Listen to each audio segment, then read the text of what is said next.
Hello, I'm Dan Naylor. I'm an online PhD student at Liberty in HIUS 713. It's June 2026. Welcome aboard.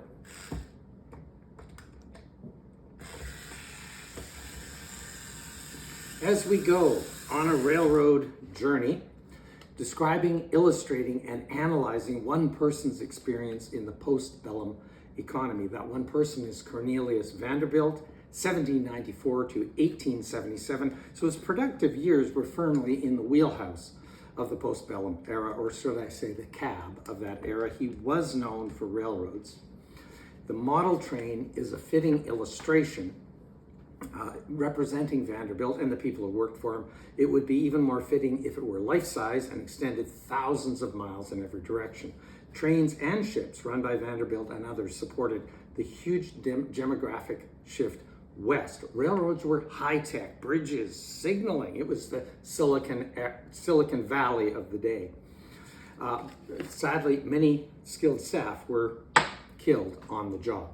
Vanderbilt himself came from a Dutch immigrant family farming stock in New York City. Unlike Winston Churchill, he wasn't an aristocrat. He wasn't a Virginia aristocrat like Jefferson. He didn't marry money like Washington, and he wasn't an aristocrat by way of education like Woodrow Wilson. School ended at age 11, and then he bought a sailboat, through his own savings with a loan from his modest parents. So what were we saying about child labor? Time is too short for a blow-by-blow of his career. He moved from sail to steam just as steamboats were at their inception in New York.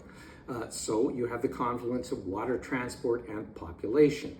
Vanderbilt's holdings expanded with the growth of the industry. Some would say he was a first adopter, risk.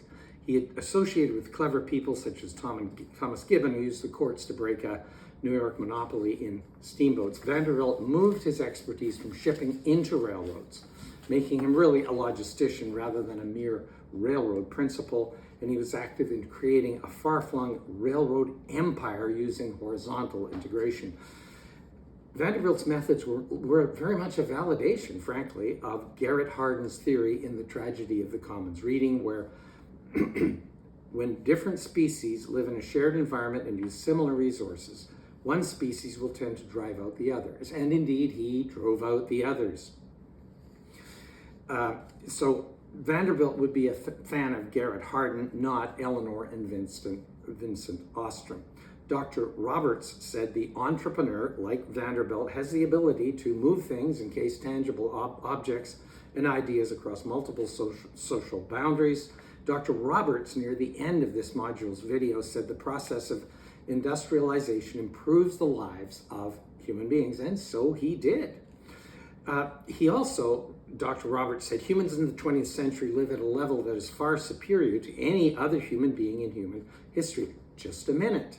Though it seems Dr. Roberts and the course may be overlooking a part of the broader picture. The post-bellum era did see massive improvements in the standard of living in the United States and in the Anglosphere nations, but many nations were struck by what Mike Davis refers to as the late Victorian famines from the 1870s to the 1900s.